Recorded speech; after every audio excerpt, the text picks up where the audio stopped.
আজ ভোকেশনালের থার্ড সেমিস্টারের বাংলা পরীক্ষা হয়ে গেল। আমি তোমাদের বাংলা পরীক্ষার সাজেশান দিয়েছিলাম। তোমরা যদি আমার সাজেশান মতো পড়ে থাকো তাহলে প্রায় 50% 60% নাম্বার কমন পাবে। আজকে আমি এসেছি তোমাদের বাংলার উত্তরপত্রটা একটু মিলিয়ে দিতে।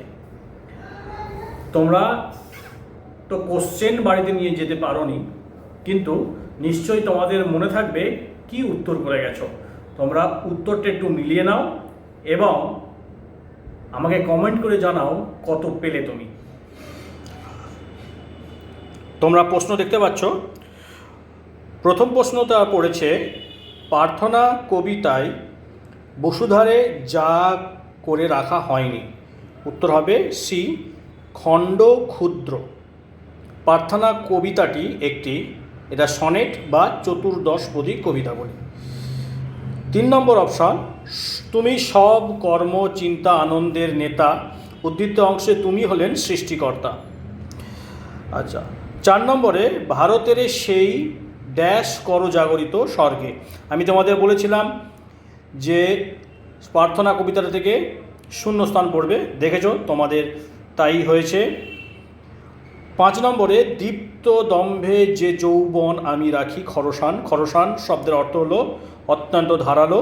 6 নম্বরে, সাগর গর্ভে নিঃসীম নভে দিগন্ত। এটা হবে জুড়ে, দিগন্ত জুড়ে। 7 নম্বর অপশানে 7 নম্বর প্রশ্ন, যাহারা চপলা মেঘ কন্যারে রাখিয়াছে কিঙ্করি।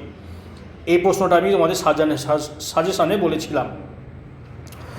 8 নম্বরে, সোনার স্বপ্নের স্বাদ পৃথিবীতে কবে আর ঝরে যায়।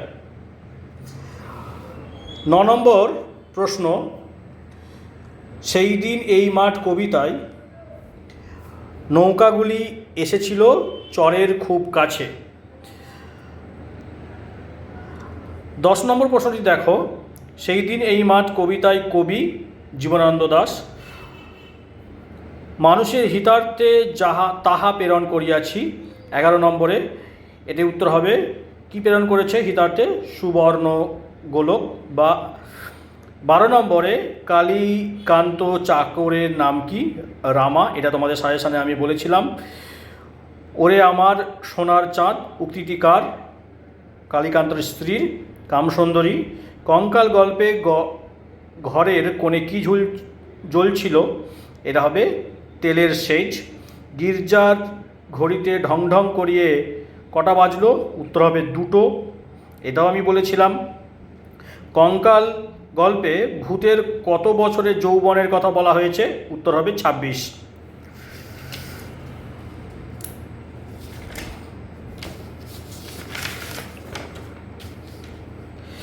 সতেরো নম্বর প্রশ্ন,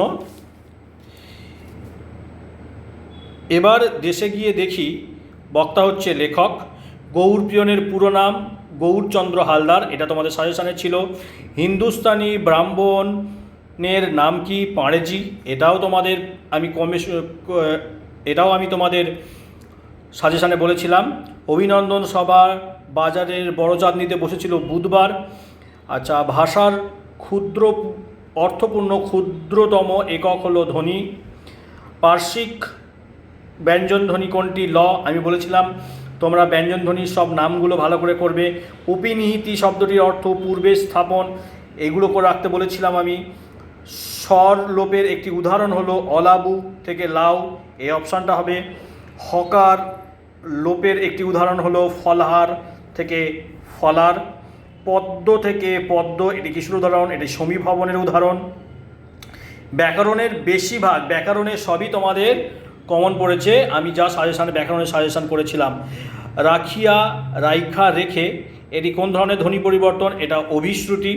নাসিক্য ভবনের উদাহরণ হলো পঞ্চ থেকে পাঁচ।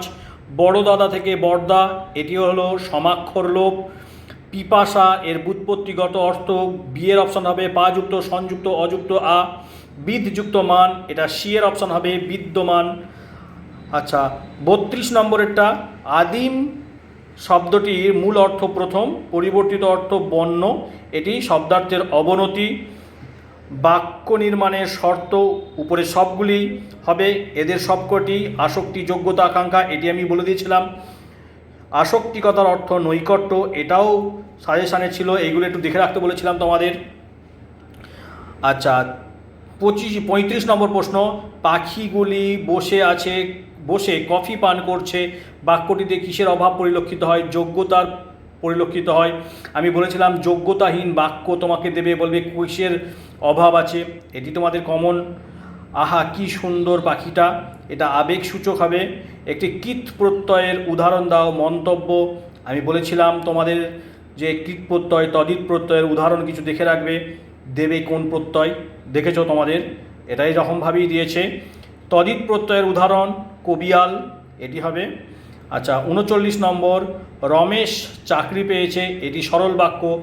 আমি উদাহরণ বলেছিলাম যে একটি বাক্য দিয়ে দেবে, দিয়ে বলবে এটি কোন ধরনের বাক্য, দেখো তোমাদের সেটিই পড়েছে। আর ধ্বনির লিখিত রূপকে কি বলা হয়? বর্ণ। আশা করি তোমাদের পরীক্ষা খুব খুব ভালো হয়েছে।